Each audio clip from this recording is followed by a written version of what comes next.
Mama took us to she'd bring home Captain D's, and we loved the fried fish from Captain D's when Mama did that. But like when I was a little kid, Mama was a single mom, and so she was raising me, my older brother, and my younger sister. So single mom, 3 kids, and she'd come home from work all day. I would start working on the dinner around 4:00. Wow. And the dinner was hamburger helper, which was the pasta in the box. You cook up ground beef, blah, blah, blah. A can of corn, a can of green beans, and Grand's biscuits. That was our meal that I made at 10 years old. And of course, I always loved surprising Mama because I knew she worked hard and everything, and she was always appreciative and everything. But so when she got home, everything, the table was set and had all the food out. Sweet. But like, look at the food. Yeah. And it was like, that's what she could afford. That's what tasted good to all of us. And look, it was vegetables. Yeah, corn and green beans. What's wrong with that? And then we had some whole grain pasta, and then meat and the starch and the bread. What could be wrong? It was the all-American meal. Yeah, absolutely. So a lot of us just don't have any kind of real food education at all. We're only taught calories in, calories out, if we even pay attention to that in health class. Yeah. Yeah. Real Good Foods is one of the fastest growing frozen food companies in the U.S. Everything they make is nutrient dense, high in protein, low in carbs, and made from real food ingredients. They make food for every occasion: breakfast sandwiches, poppers, enchiladas, entrees, and pizza. So whether you're on a keto diet, trying to cut back on your carbs, or just trying to eat healthier, they make super convenient and tasty options. RealGoodFoods.com and @RealGoodFoods on social media. And a lot of that is on old science as well. I mean, the whole calorie thing, I think, Jess, if calories went away, they would have no reason to ignore blood sugar and insulin anymore. That's the only reason they ignore it now. Well, just fit within your calories and everything in moderation and you're good to go. And I'm going, okay, but you take away calories, then what? Then you have to look at blood sugar response. You have to look at inflammation response and insulin and all the things that we talk about in our community. Those things are ignored all at the holy altar of calories. Yeah, absolutely. Because I counted calories my entire life and I never felt great. I didn't know how good I could feel until I was actually getting proper nutrition. Yes. Mm-hmm. And you were talking about in our interview yesterday that you tried all these diets. Talk about some of the ones you've done, and I'll tell you my little list of ones. Oh, totally. I mean, just counting calories and then counting points, which is really just a variation on calories. Did you see where Weight Watchers changed their name to WW? Because there was stigma with Weight Watchers. They have to try to hide it. I guess it's like Kentucky Fried Chicken changed to AFC. Weight Watchers is now WW. I'm like, sounds like URL that's not quite there yet. Yes. Yeah. So I did all of that.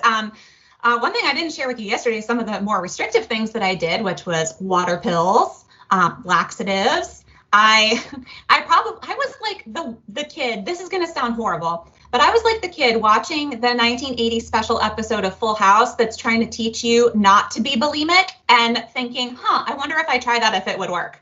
And so I was never actually able to successfully make myself throw up. I was probably too terrified. So I was like, well, this isn't working. Let me try the other end, and bought laxatives and did that all throughout college. And I just did so much damage to my body. And then I was a vegetarian for about 5 years after seeing a PETA video in my freshman year philosophy class.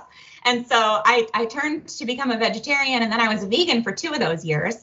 I was probably the most malnourished that I've ever been in my life when I was a vegan. And this is not an affront to veganism. What I'm saying is I had no education on how to properly give myself nutrition other than that I was avoiding animal products.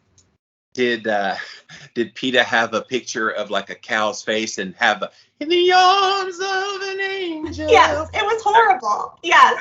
And so of course I'm an animal lover. I'm watching this and like, I have no idea. They're not comparing it to anything else. I really wish that they would have had a pro and a con, but instead it was just a PETA video and I was sold. What's funny about PETA and the vegan movement, they always show factory farming. Mm-hmm. And what they don't realize is a lot of us are abhorrent to factory farming. It's why I go to the farmer's market on Saturday morning. So tomorrow morning I'm heading out, going to try to get all the grass-fed, grass-finished and pastured foods that I can to basically feed myself for this next week. And so we share that belief with them, and yet they're so jaded by their belief that animals are kind of sacred and should not be harmed, blah, blah, blah, that they don't see that the pictures they're showing are just as abhorrent to people like you and me. It's true. Yeah, there are definitely ethical ways to consume meat. And I love, there's this new book called Sacred Cow, and they do such a great job at actually making the case for that. Love it. Yeah, absolutely. And even one of the things that they say is, as a carnivore, I kill fewer lives per year than somebody who's a vegetarian. If you take into account all of the small animals that are dying as a result of what we're doing to, farm the land. Mm-hmm. The pesticides, the herbicides, and you need dead animals to grow plants. I'm like, sorry, guys. Sorry to burst your bubble, plant-based community, but you need a dead animal to grow your food.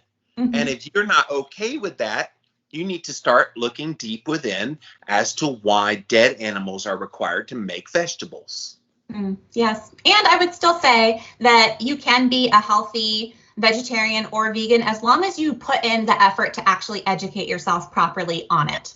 Mm-hmm. Yeah.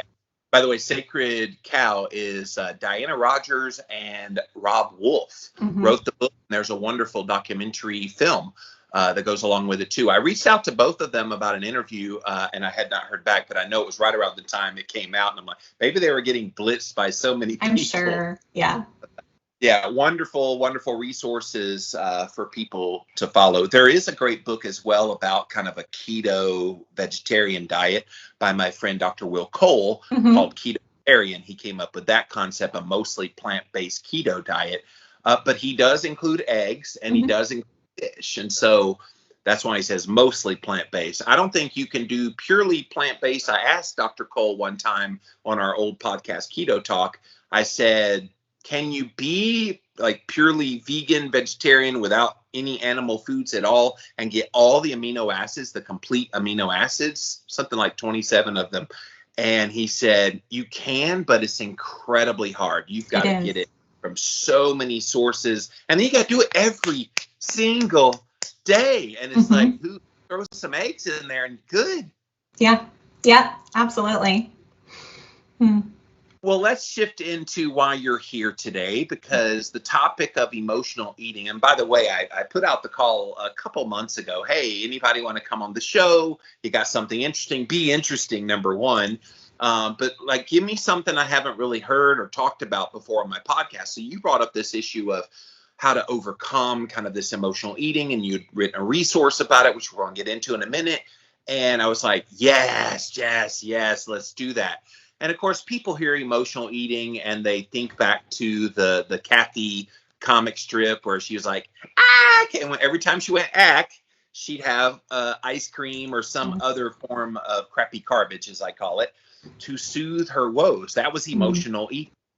Yeah, absolutely. And so as much as keto changed my life and gave me so much freedom surrounding food in the physiological sense, I still very much had a psychological dependency on using food as a self-soothing mechanism. And I first would like to normalize that and say that if you struggle with that too, congratulations, you're a human being.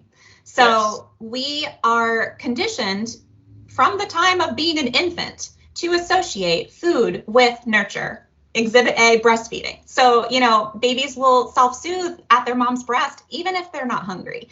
And so we've been conditioned to link these things together. And it has served us very well for our entire lives. There's definitely a physiological reason why that works. It flips us from a fight or flight or activated, stressed out state into a rest and digest state. That's why they call it the rest and digest state, because it actually flips a switch in you to help you calm down, because your body actually has to be calm to properly digest your food. So there's a reason this works. I can tell you yesterday when I had just gotten done in the midst of my 100-day challenge I'm doing. I was in day 2 and I'd been fasting all day, and I just got back from the walk and I was struggling really hard, Jess. And so when I got back, I'm like, I'm going to break the fast. And like almost as soon as that food hit my mouth and it started to nourish me, I felt a calm and a peace over me and kind of a boost of energy, not just from the calories and the nutrition in it, But because of what you just said, it's kind of, it's a soothing thing, and it shifts you over from a sympathetic state to more of a parasympathetic state, that chill, the rest and digest. It's really fascinating when you see it in real time. Yeah, absolutely. So there is, actually a mechanism of control behind it. You're not just in your head, and you're not alone, and you're not the only one. So emotional eating, obviously it exists on a spectrum, right? So some people might emotionally eat only every once in a while. Some people might find themselves emotionally eating every single day. And so while it is an effective self-soothing mechanism, the problem is that it can really be maladaptive to your life and to your goals. And so when it gets to the point where you realize this is actually impeding me from living the life that I ideally want to live, well, you kind of come face to face with it, and you really want to do something about it. And so I find for myself, this is what I used to do. And for a lot of my clients, this is what they try to do. They just willpower it. I'm just not going to do that anymore. Next time I get stressed out, I'm not going to eat. I'm just not going to eat. And they think that if they just vow that they won't do it again, or they even tell somebody and try to create accountability, that will work. But it's not working. How's that working for you? Right. It's not working. I tell people, if I had such great willpower, I would have never gotten over 400 pounds. How the hell do you expect to just manifest willpower? I like the phrase want power more, because want makes you dig deep to figure out your why. And if you know your why, that keeps you on the straight and narrow. Yes, absolutely. And while you're talking about that, there's a concept that I love to share with my clients, and it's called inspiration over motivation. So there's this idea that motivation is pushing yourself to do something, but inspiration is being pulled toward it. And so if you have your why in front of you, and you have that vision of what you're actually heading towards, that's going to pull you towards your goals, instead of you constantly having to white knuckle it and push yourself and push yourself. On this subject of emotional eating, I want to bring out something I said yesterday, because it's so important. We've been conditioned our whole lives, not just from breast milk as a baby and really soothing ourselves that way, even if not hungry. Maybe that's why kids spit up so much. They're eating when they're not hungry, and then I don't know, I'm spitballing it. But like, remember. No pun intended. I said no pun intended, because you said spitballing it. Spitballing. Dun. But like, think about, you scrape your knee when you're 6 years old. Oh, let me kiss and make it feel better. Here, have a cookie and feel better.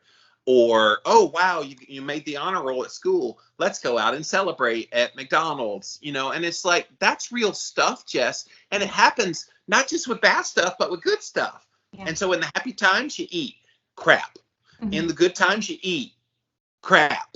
Yeah. In the mediocre times, guess what? You're eating crap too. And it's like this, no wonder we get to adulthood and we don't know how to eat. Yes, absolutely. So that's definitely what we've been taught. It's what's been reinforced. And a lot of times, sadly, it's one small part of a very, very small toolkit that we carry to know what to do when we get ourselves into that place where we're so activated and we're so stressed out and we're so emotionally upset with a negative emotion. We don't actually know what else to do. And so we turn to that. Yeah, and I feel like the whole idea of emotional eating, people beat themselves up about. Well, I should know better, and da-da-da-da-da. Look, it hits all of us. Jess, you were mentioning that you have still to this day, you have those moments. I still to this day have those moments. For me, it's when I'm in pain. It's when I'm tired. It's when I feel overwhelmed. And all of those moments, what I try to do is remind myself, my body does not want that crap. Yeah. It wants dopamine. And there's other ways to get dopamine. And so I'll call a friend. Better yet, have a friend come by and we hang out.